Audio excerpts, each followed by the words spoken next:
You heard statements like, go home, little girl. Where's your mom, little girl? Women are not supposed to be here. I would otherwise get phone calls at 2 a.m. in the night saying, every minute that you don't show up, I'm losing $1 million. The kids are not the problem. You don't need to create solutions for them. Why don't you create solutions for adults? Amazing. What I want to build is a lifetime giving platform, right? So you start at 15 and for the rest of your life, in some capacity, you keep giving back. Hi everyone, and welcome to another episode of Chat Masala. We have something new for you. Super excited to welcome Bindi Dharia to our space. She's had a fascinatingly diverse career with a master's in engineering from the University of Michigan and an MBA from Harvard Business School.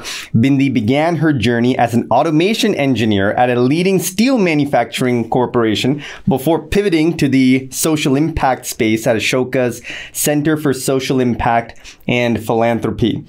Now she has launched her own social impact platform, VAll, which we'll be talking about, where she's enabling socially aware Indian youth to create real change. Bindi, thank you so much. Thank you. Lovely. Let's start. I want to get into the details of your work, but first, if you can tell us a little bit about where you grew up and what led you to go to the US to study and how that impacted your thinking. So I grew up in Bombay. All the way I did my undergrad in Bombay as well, engineering. It's an engineering family. So my dad's an engineer and so a whole bunch. And it's normal when I grew up, you did math or science. And then you did, medical or engineering. Never heard that before in an Indian family. Okay. So I picked the natural one that I was inclined to and I picked engineering. 4 years in Bombay University, you realize you didn't learn as much. So you wanted to do more. I said, why not do a master's? Picked a whole bunch of schools out there. And Michigan was one that had the exact course that I wanted to do. So I wanted to do embedded controls. And so it was an interesting master's. Embedded controls. So you want to know how machines work. I was very fascinated by how machines work. And so not the inside of it, but how do you make the external computers of machines work? And kind of what we would call today machine learning. Machine learning, okay. That's what it is. So that's essentially what fascinated me. And that's why I said, why not go to the US? Plus, I had a lot of family there. I had a lot of family on the East Coast, so it made a lot of sense for me to go there. We'd had a couple of people migrate over the years, so both on my dad and my mom's side. And so it seemed like a no-brainer. That was the country to go. You get food, you get family, you can go back home during Christmas. So, yeah. Of course. And did you work somewhere before getting your MBA, or was it a straight shot? How do you think about your career after Michigan? So Michigan was my engineering master's. Got it. Okay. Was in my MBA. MBA was at Harvard. So I did work in between because after Michigan, I went to ArcelorMittal, which is a steel company. Oh, yes. I wanted to not be, as they call, code monkeys out there. And so I decided not to go to California and pick one of the run-of-the-mill jobs out there. And instead of that, I looked around for companies that had interesting things. And so ArcelorMittal was one of those that had these huge machines, and I just fell in love with the idea that I could work with like a rolling mill and a blast furnace. And so, and where was this? This was in Indiana. This is the Midwest, right about 20 minutes south of Chicago. Got it. And so one of the most dangerous neighborhoods in the country, but also extremely fascinating if you're an engineer, because you had tech spanning from machines that you've probably never even seen. I coded in Fortran, which is a language that's extinct. And then I also did, at that point in time, like VB script and JavaScript, which was the new age stuff where you had like these really slim machines out there. So we did the gamut of it in the mill. Got it. Now, I'm just really curious because this is something that comes up a lot in American politics. Manufacturing moving to China, India, and the rest of the world. What was it like working at a steel mill in the Midwest? So, I would add a caveat to that. As a brown girl working in a steel mill in the Midwest, especially when Lakshmi Mittal had just taken over those mills out of bankruptcy. And his son had just gotten married, or his daughter had gotten married in a palace in France. So there was a lot of resentment because they were coming out of bankruptcy. An Indian man, it's not normal that a brown person had taken over. We can talk about I don't know if I'm allowed to talk about racism on camera, but it's there. No, there's a subtle bit that exists underlying over there. And so that little brown girl that was walking around was invariably taking their jobs. And so you saw that across. Plus it was a woman, a young woman who was, in her 20s. So it was interesting. Do you have some advice on how to build rapport with others who may not immediately appreciate who you are or where you come from? So I think you have to earn their respect. You have to match them step by step. I mean, it's not that you can't do everything. Honestly, they were 6 foot tall men. I think they'd worked for 30 years. I mean, some of their kids were older than me. And I got that over and over again where they said my tenure is longer than your age. I think it took time, it took patience, it took a lot of learning. So for me, it was more about asking questions. And they told me repeatedly, make sure you ask as many questions, no question is wrong. Because you could kill yourself or somebody else. It was an environment where you were working with molten metal. And you had to be careful. But for me, I thought it was a learning journey. So I respected the fact that they'd been there longer than me. I gave them that and I told them, you teach me to be your boss in that sense, because I don't know anything. It was my first job out of college. Wow. I didn't know any of this. I was not a chemical engineer. I was an electrical engineer who understood the systems. I understood the computers, but I didn't understand any of it, right? So my wireman taught me how to actually crimp cables, and, my mechanics taught me how to fix some of these machines. But it took about them, not threatening their space. And I think that works anywhere. I think I've seen that happen even when I worked later in life in schools. If you didn't threaten them and you became somebody that was providing them tools that helps them and not taking their jobs away, somewhere there's a respect you can earn. Plus, if you're okay with getting dirty. So in the reality in the mill was the test of the thing is, how they rag you in college. They send you to the dirtiest places. And if you survive and you don't cry, unfortunate reality of a space like that, you are okay. So I spent the first 3 months just making sure I went there, I just lived with it. I came back with black overalls, but I was okay with it.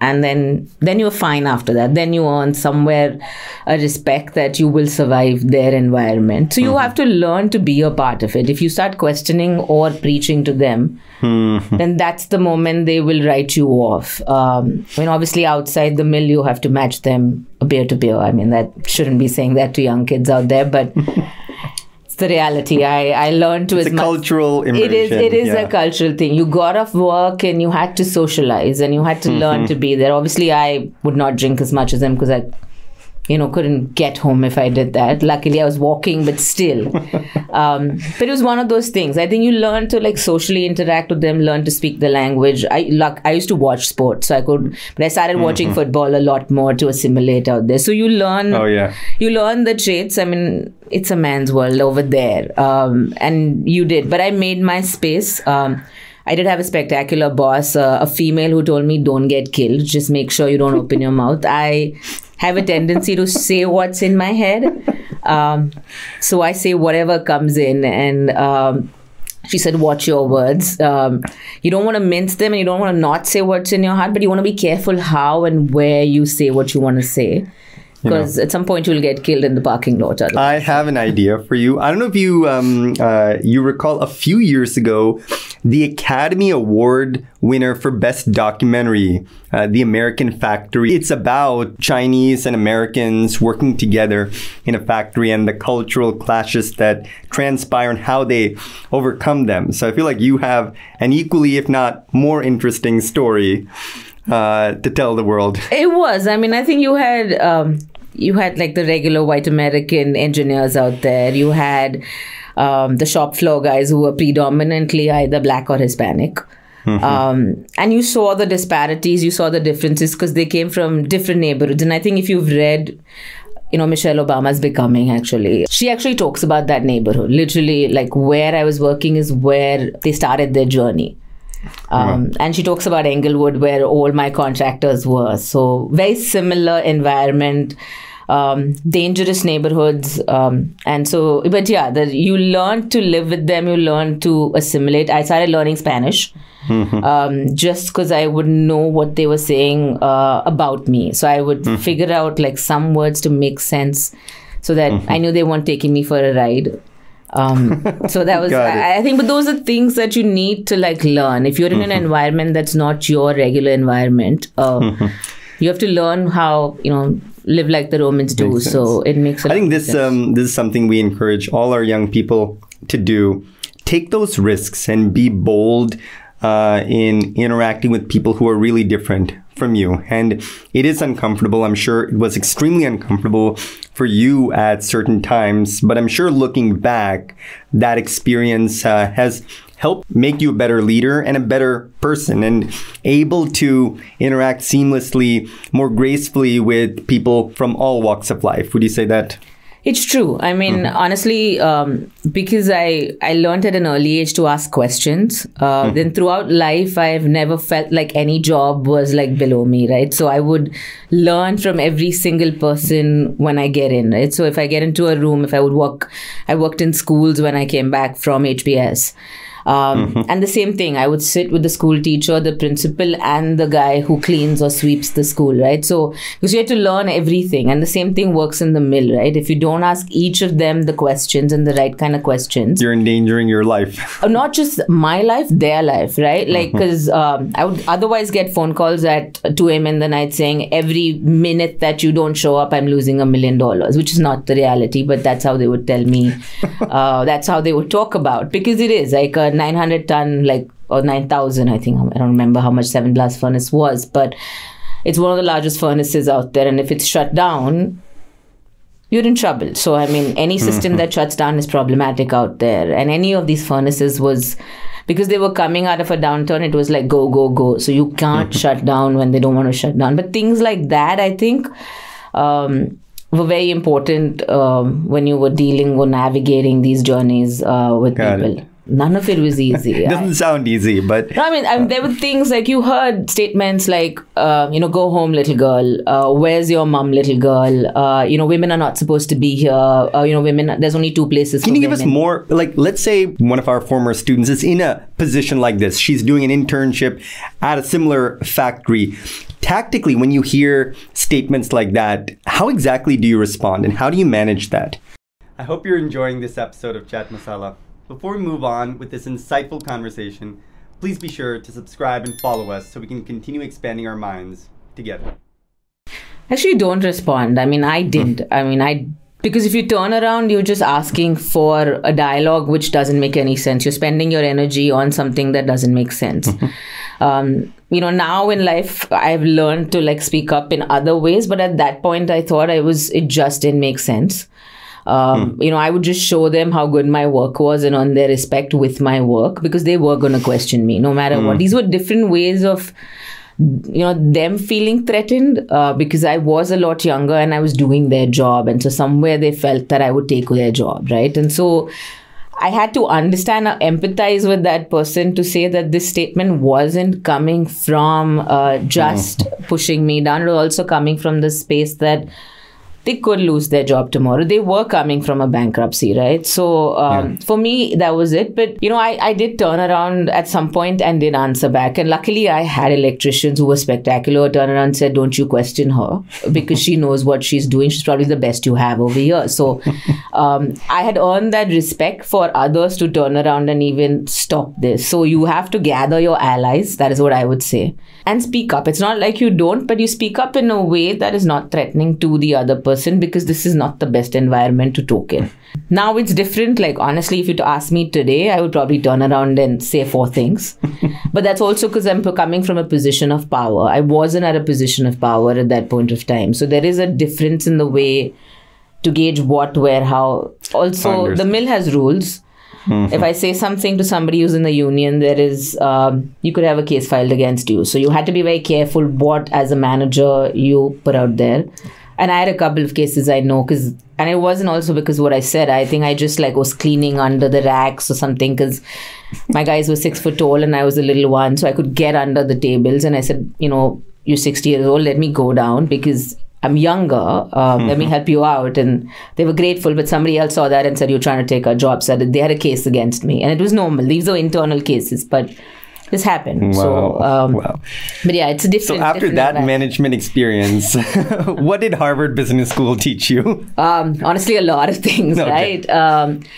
I mean, I learned fundamentals, finance, accounting. I didn't know what a debit credit was. I mean, I was an engineer that knew how to build databases. I didn't know how to use Excel. Just very fundamental things I'm talking. But it taught me how to talk. It taught me how to be confident. It taught me how to be very comfortable in my skin. At some level, I was an engineer coming from a steel mill. I was used to working backstage. You know, even when I used to do theater, I was always the backstage person. I used to paint the sets, and I never was comfortable on stage. And it's different reasons. You call it the South Asian culture. You talk about being the women or not having enough confidence. But HBS sort of forced me to get out there and like work around my stage fright, to work around all these other elements, and to be able to think logically. You know, the case study methodology helps you think about different scenarios. And form an opinion both ways, and then you can argue and think. So even if I don't know anything about the subject, I can honestly talk about just about anything out there now. Would love to get into your current work. Now, how do you go from automotive and mechanical engineering and embedded systems to social impact and philanthropy? What led you to make that transition? So I think some of it is just part of me. I grew up in a Gandhian house. My grandparents were freedom fighters. And so for me, it was always part of our value system that you had to give back.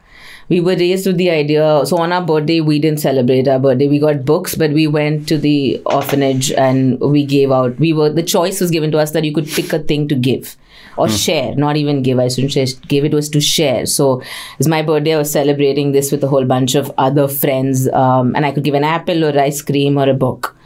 And that's the choice that I got. And that was throughout childhood, we had that choice. And so every time we got something, we were reminded that you're very privileged, shouldn't complain, you had to give back.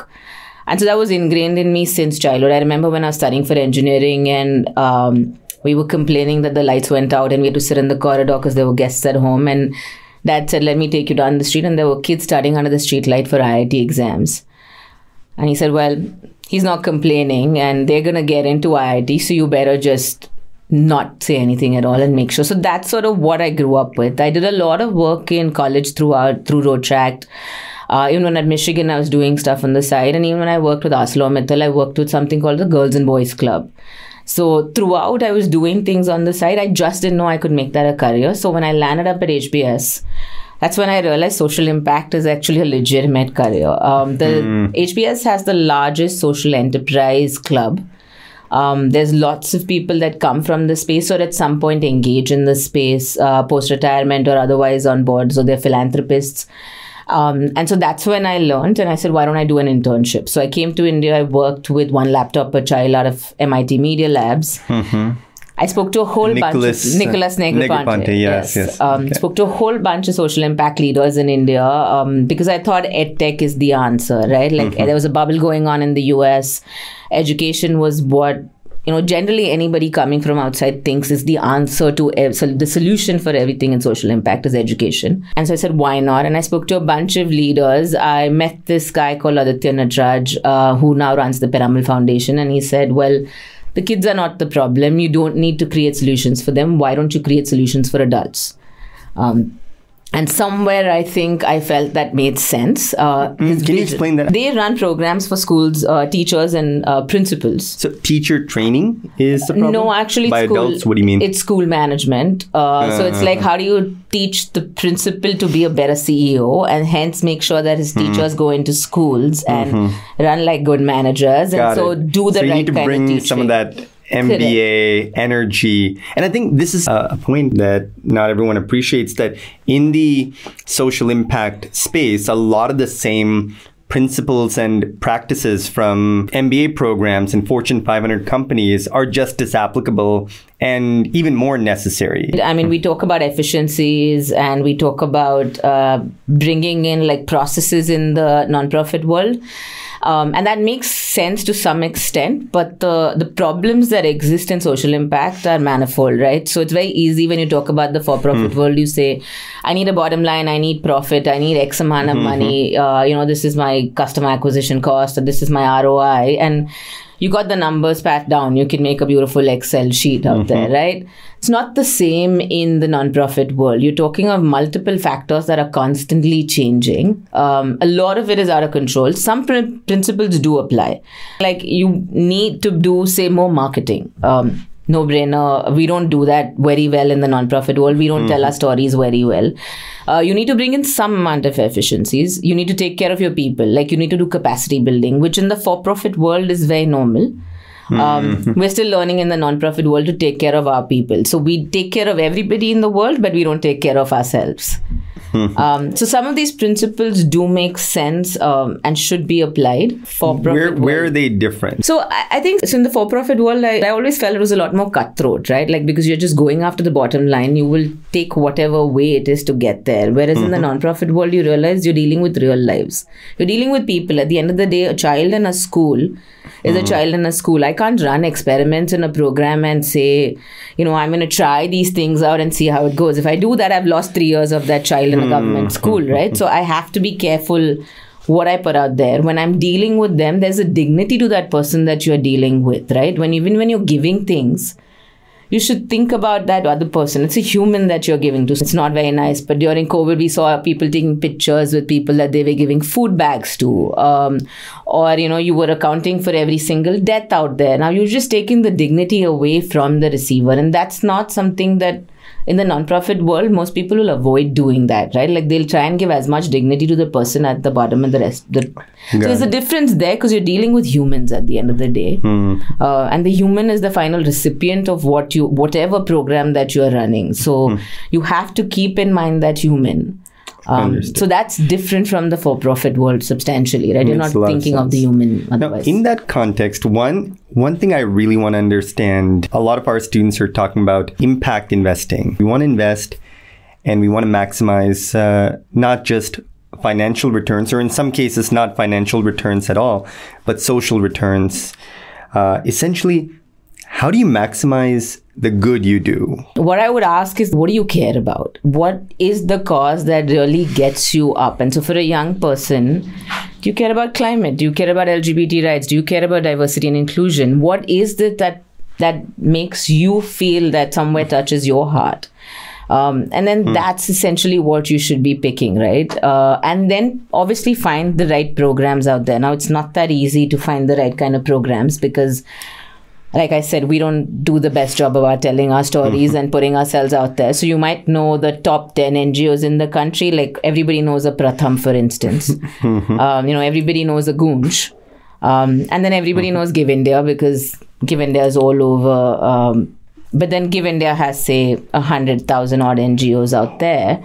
Where you can pick from. So there are platforms that actually have a collection of NGOs that you can pick from. They're verified platforms, including the one that I'm creating. I hear you. Yeah. I think there are young people and older people as well, everyone from students to philanthropists who are very clear about what they care about. It may be climate change or education or health, but I do think there are a lot of people who want to do good. They may have a budget, they want to donate to charity, but they're a little agnostic about the specific issue. Is there any advice you can give them on, hey, if you want to do good in your community, this is how you think about evaluating different options? I mean, I think so it's difficult if you don't know what you want to give back to. Then it's generic stuff, right? Then you're picking whatever is in the latest fad, I would say. So right now, for instance, it's climate change. Everybody, I'm not saying it's not important, but then everybody is giving money to climate change right now. A couple of months ago, obviously, it was disaster because we were all giving money to COVID. Before that, everybody was giving to education. And these are the general areas that everybody gives money to. Education, health care are your normal ones. So if you don't know where to give, those are the default options to give to. The other option around you is to see what's existing in your immediate community, right? Like it's very easy to figure out, hey, I live in Gurgaon. What is the biggest problem in Gurgaon over here? It's pollution, right? We don't have enough green spaces. Now, who's working in green space area over here or who's doing sustainability work? Can I find an NGO out there?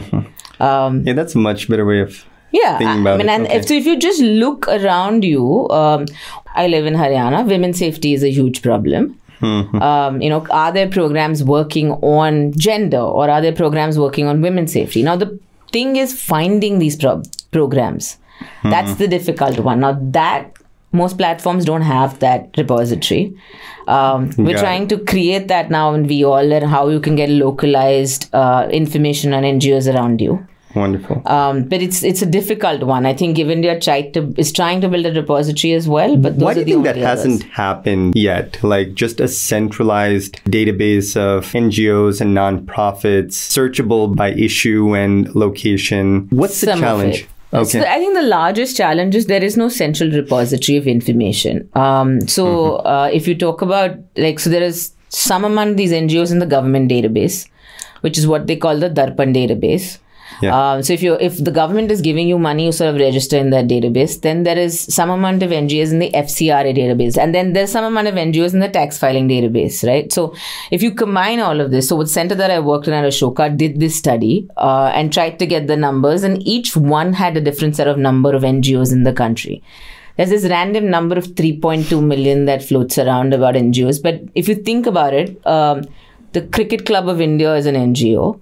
Your RWA in the society that you live is an NGO. Harvard Business School is an NGO. I guess so, yeah. It is actually the largest non-profit in the world. I mean, the richest, I would imagine. I don't know about that, but it is one of the largest non-profits out there. If you think about it, it's just very difficult the way NGOs are classified in India.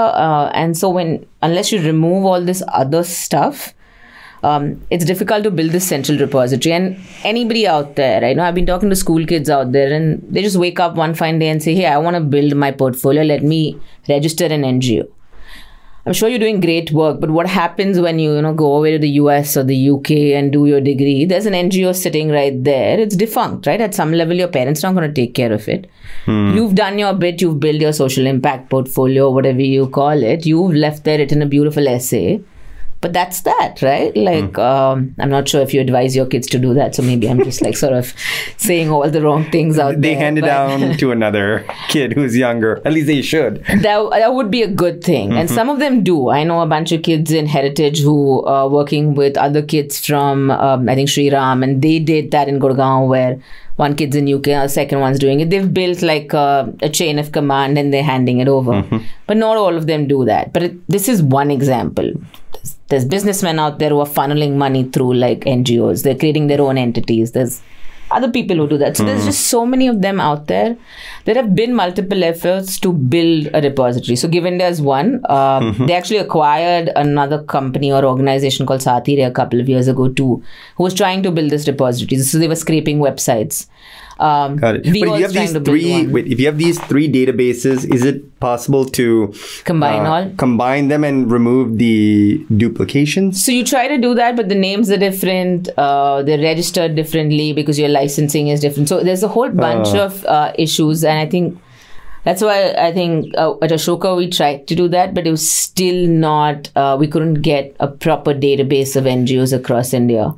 So there is an effort made by multiple entities, right? Even at VAll, we are trying to see if we can, in the next couple of years, build a large repository. But to reach the extent geographically all over the country, get all the NGOs would be a difficult exercise for anybody out there.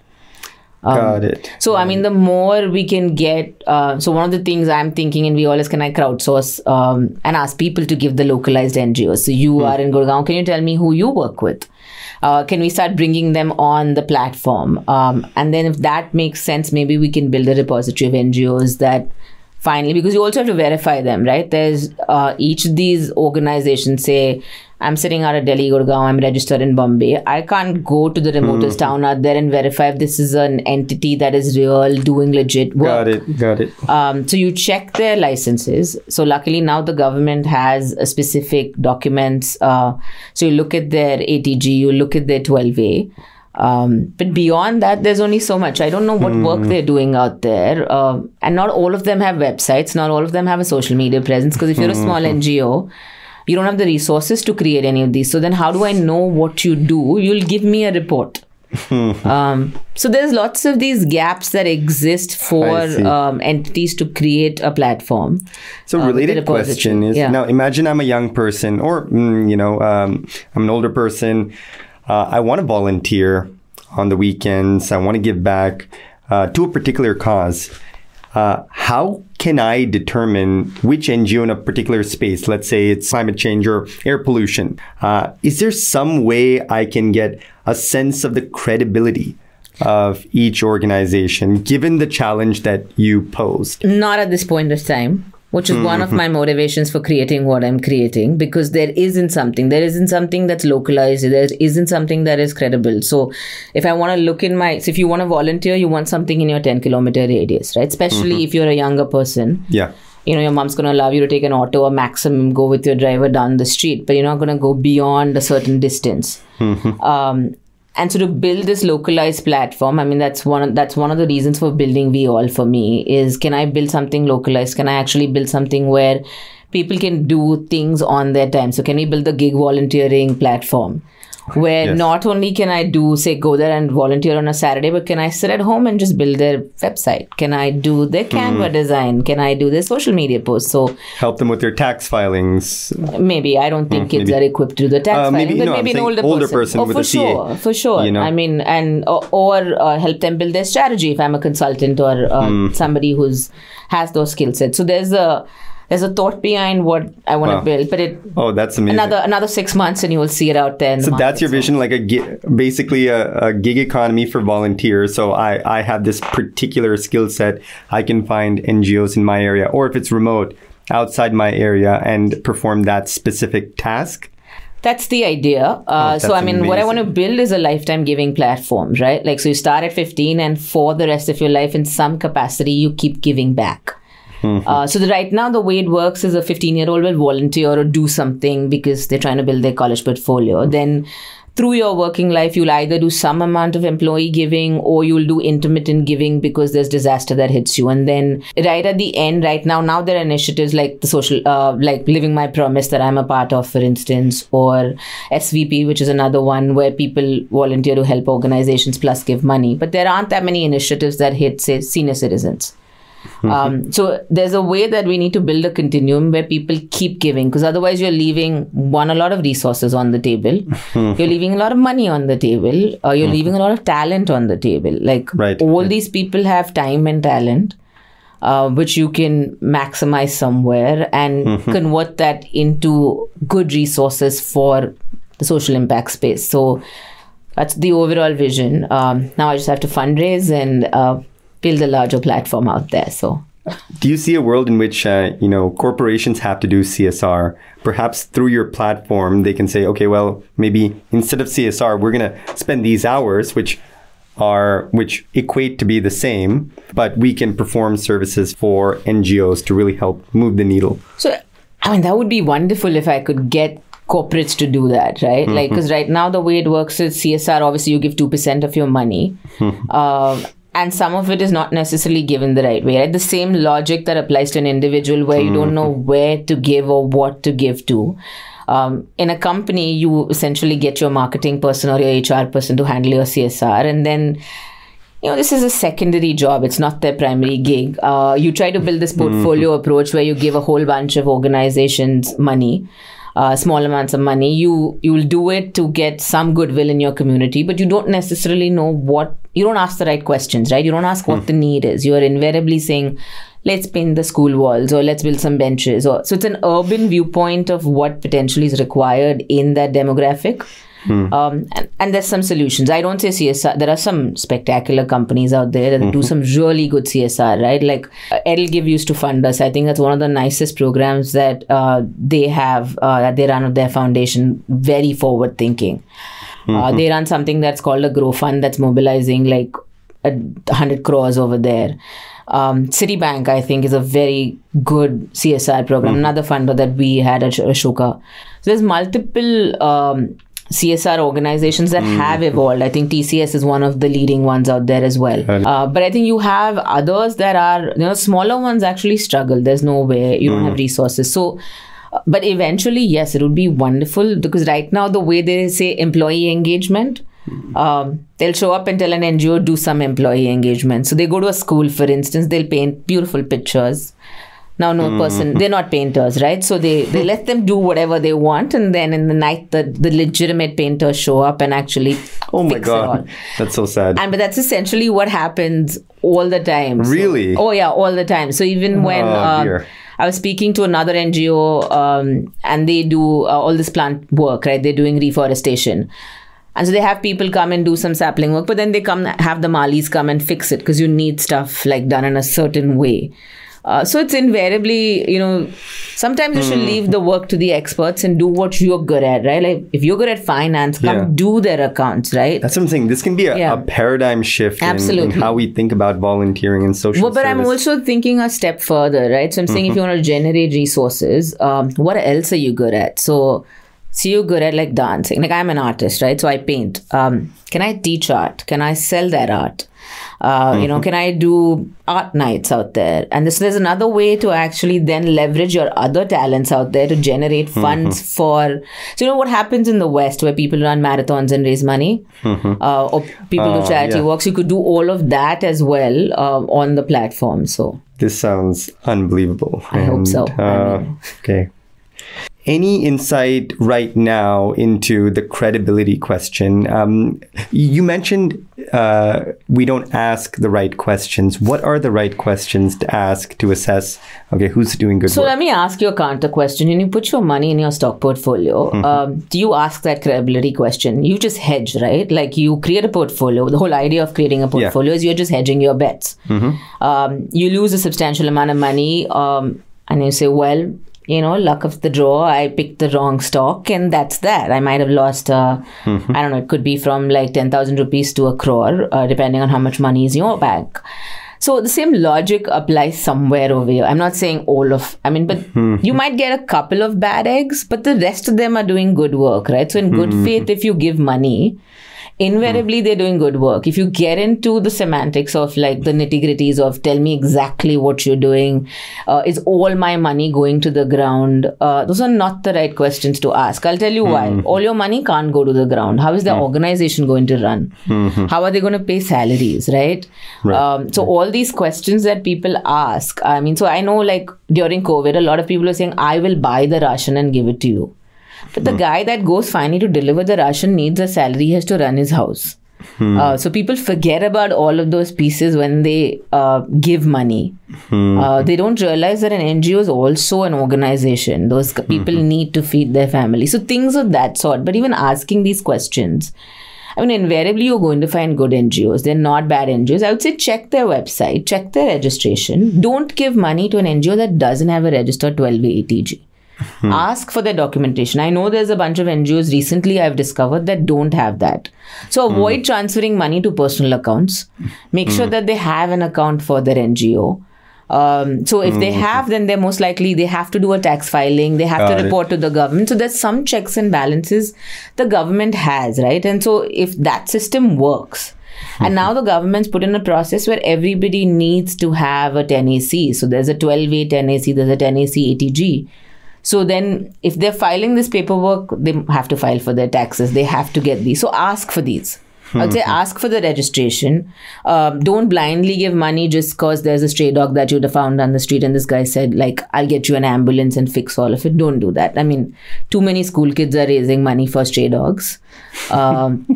And I know everybody wants to feed them. But, be careful on who you're handing that money to and who out there is doing the work. It's not that difficult to get a registration. It's better to give it to a legitimate NGO rather than anybody out there. Unless you know the person, that's a separate thing, right? If it's your security guard down there who's feeding the dogs, wonderful, give him the money then. But otherwise, think twice about just handing or transferring money to accounts or Facebook pages out there that people are putting causes on. That's something that I don't do it. So I'm very, I don't give away money randomly unless it comes from a legitimate source. If a friend sends it ahead and knows I know this person, then I'll be like, okay, I'll give the money. Otherwise, I will think twice about even giving my money ad hoc randomly to forwards or messages on WhatsApp. Got it. Even though the pictures are very appealing, that there's a guilt level that comes in when you see a dying child or you see a dying dog. You want to give money, right? Like because somewhere that it tugs at a level that you can't not give. But then you want to be careful where, how, what you're giving to. So. Now, this is a good rule of thumb. So number one, ensure that they have all their registrations, and you can ask for that. You can. I mean, if you're giving it to an NGO, you can definitely ask for the paperwork, right? They have, and they can provide it. So luckily, the platforms that are all coming up, like for instance, on our platform, we check all of that documentation. Got it. If we don't know the NGO founder personally, we make the phone calls. We have a conversation. We try to understand their programs. And this is what a majority of these aggregator platforms tend to do. Okay. So that way there is checks and balances. There was a rating agency at one point that came in, which is called GuideStar. GuideStar. So GuideStar actually does do some amount of this rating. It would be wonderful. It becomes an industry standard, but it hasn't reached there. Can we create something similar to the Michelin star system for restaurants work? Like 1 star, 2 stars? Well, that's essentially what GuideStar was trying to do. Credibility Alliance tried to do something similar. It's just difficult because the KPIs are not standardized, right? So, so the social stock exchange that is coming up, and I'm hoping this year. So it's legal. So NGOs are now registering on it. They are trying to standardize KPIs across. So it'll be different. I mean, education has certain KPIs, livelihood will have certain KPIs, but at least that's standardizing it across. But how do they standardize across primary versus tertiary education? So they've tried to build some parameters on how you can evaluate NGOs. It's not all perfect. It's never going to be perfect. Okay. So they're trying to build a stock exchange for NGOs. For donors, not for investors. Yeah, how would it for work? Donors. I mean, but you're basically then questions that you have in terms of, am I investing in the right kind of NGO? So there's some amount of due diligence they're doing when the NGO comes on board. And then there's some amount of checks and balances that happen. Obviously, right now, the larger NGOs are signing up. There's a certain limit. The smaller ones, it's difficult. But the stock, it is happening right now. The social stock exchange. Yes. That was announced by the finance minister a couple of years ago. Yeah, it's official right now. So it's happening. Lovely. We have some rapid fire questions. What are 3 skills you think young people today should focus on? I think one is grit. It's hard work because I think young people tend to take it too easy out there or leave things very easily. So I think the other is passion, like figure out what you really care about. The third, I would say, is figure out your priorities. So they're not skills, I think, but I think it's a very essential thing because if you need money, get your money. If you don't want money and something else makes you happy, then that's the important thing. So I think those are the 3 things I think are the most integral things for any individual, not just young people out there. Got it. Lovely. What's one value you hold dear? It's authenticity. To me, I need to be real. I've tried too hard to wear these masks and figure out other personas. But honestly, you slip every time. So be the person that you are or be your real self. Obviously, you wear your uniform based on where you go. But you be the real person out there. So Got it. If you're trapped on a desert island for a week, what's one book you'd want to have with you? I don't know. My favorite one used to be Little Women. So I could go with that. But honestly, I would want a library, right? You're never satisfied with the one book out there. And I can never pick a favorite. So not with books, never. Noted. Excellence is blank. I think excellence is hard work. It's a work in progress. You keep going at it. I don't think you ever reach perfection. We're all a work in progress. So it's an asymptote. Okay. Got it. What's one thing you know now that you wish you knew when you were 20? I think what I wish that somebody had told me was life goes on, right? When we're at 20, we have all these, that assumption that, things will end if I don't get a job or things will end if I don't get 99% in school. And so I think we have to realize that it's not the end of your life, right? Like nobody cares about your work mark sheet.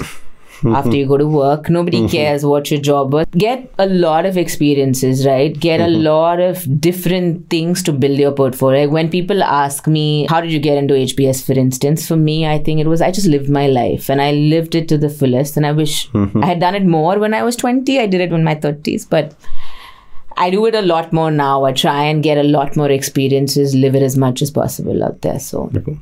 Thank you so much. Last question we ask everyone, what's one change? If you were the queen of the world and you can institute any change, what would you like to see in the next decade or so? I think a lot more empathy. We tend to, we've become even more siloed now than we were before. And I think it's technology, it's everything else that's sort of making us live in our bubbles. We've stopped caring about the world, right? So we're building this virtual world out there, and we're talking of like Web3, and we're talking of all these other things where we're buying NFTs, but you've forgotten that there's a real world that you live in. And so like just more empathy, more looking at the community around you, and trying to understand the problems out there. So if you can do your little bit, I think there's a lot that happens, right? Small acts for a large social impact. All of us do our little bit. I think we can change the world. So if I was the queen, I would say be a little bit more empathetic. Care about yourself, care about the world, care about the environment, because it won't exist if you destroy all of it together, right? So got it. Bindi, your work is so inspiring to all of us. Thank you so much for taking the time. Thank you for having me. I think this is wonderful. So likewise.